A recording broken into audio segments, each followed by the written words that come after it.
Ouvrant lentement les yeux, je me suis rendu compte que la pièce n'était pas totalement vide. Sur le côté, il y avait un homme qui me regardait. Il attendait patiemment, un fusil à la main. Ça avait l'air d'être une arme ancienne, une arme de la guerre. J'ai vu qu'elle possédait une pique en dessous et un viseur au-dessus, un vieux viseur. Il m'a regardé. Il s'est approché et a posé sa main sur moi. Ensuite, dès que j'ai ouvert les yeux, il est reparti s'asseoir. Il a attendu, a posé le fusil sur le côté. Moi, je me suis redressé et il est revenu. Il s'est présenté. Il m'a dit qu'il s'appelait Adrian. Et moi, je suis resté là. J'ai ouvert les yeux lentement et j'ai remarqué que j'avais des lunettes nasales. J'avais des lunettes nasales, j'ai levé la tête et j'ai vu juste au-dessus de moi pendre une poche de sérum. Je me suis demandé ce que c'était. J'ai vu pendre une poche de sérum certainement reliée à la perfusion. Elle pendait.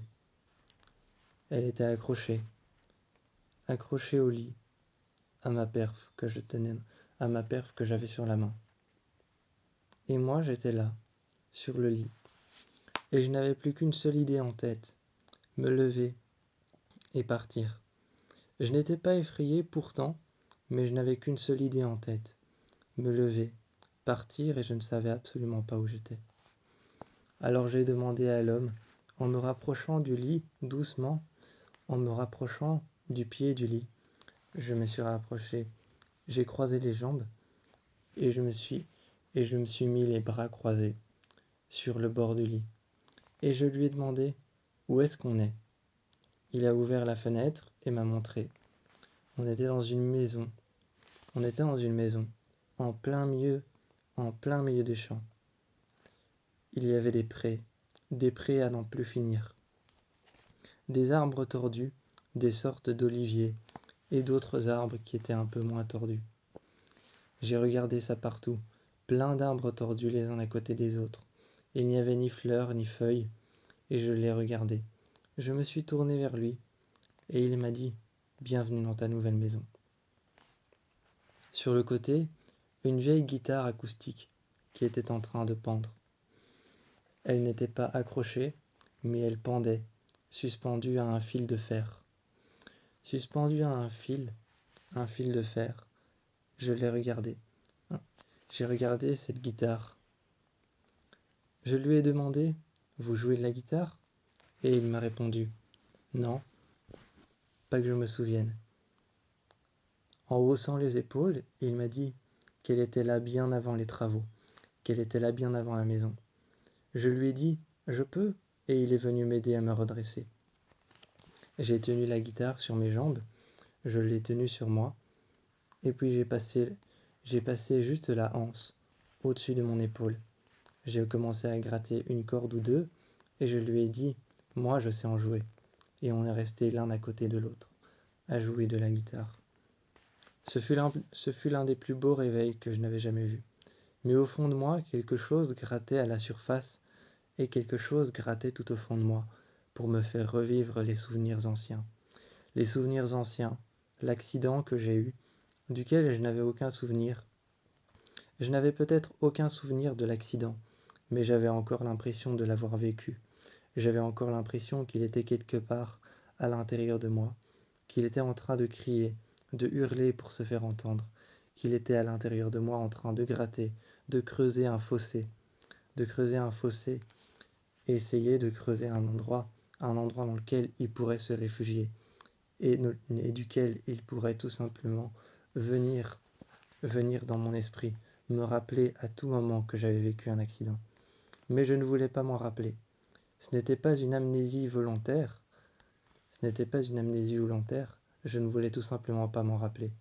Mais quelque chose, au fond de moi, avec des griffes acérées et avec des grandes mains, était en train de gratter et de creuser un passage entre mes souvenirs et entre le monde réel. J'étais en train de me réveiller lentement, doucement, et il a apporté un chariot sur lequel il y avait des médicaments. Il y avait des médicaments et il me les a mis dans la main. m'a servi un verre d'eau sur le vieil évier qu'il y avait sur le côté et m'a dit « Tiens, prends ça, tu te sentiras mieux après ». Je l'ai regardé, un petit peu l'air sceptique, et il m'a dit « Ne t'inquiète pas, ce que tu vas prendre là, ce sont juste des calmants, et certains médicaments pour faire passer la nausée, d'autres pour faire même passer l'injection que je t'ai mis dans le bras. » J'ai regardé mon bras, ça me grattait un peu, et il a cru que j'ai voulu défaire la perfusion, mais je lui ai dit « Non, non, ça me gratte un peu ». Alors il l'a recollé correctement, et m'a aidé à la remettre mieux. J'ai avalé les médicaments, avec le verre d'eau, et ensuite, j'avoue que je me sentais mieux, presque comme si tout allait mieux d'un seul coup. J'avais la vue un peu floue quand je me suis réveillé, mais après les médicaments, après les avoir pris, plus rien. Je me sentais bien. Je voyais qu'il prenait soin de moi. Au début, il me paraissait un peu mystérieux, mais il fallait simplement qu'il fasse une chose. Il fallait simplement qu'il fasse une seule chose, qu'il apprenne à me connaître, qu'il apprenne à savoir qui j'étais, et qu'il apprenne à savoir pourquoi est-ce qu'il m'avait trouvé dans cet état-là.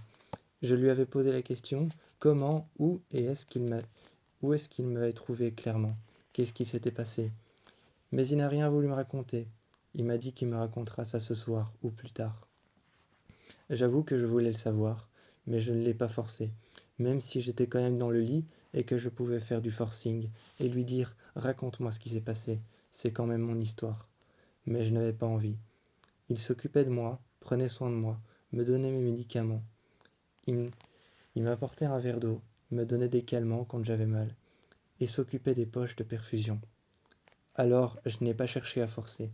J'ai simplement écouté ce qu'il m'avait dit, qu'il m'avait trouvé sur le coin de la rue. Et je suis resté là, silencieux. Puis j'ai fermé les yeux et je me suis tourné vers le mur, cherchant à me rendormir. Il veillait sur moi, avec son arme, et la guitare était au pied de mon lit.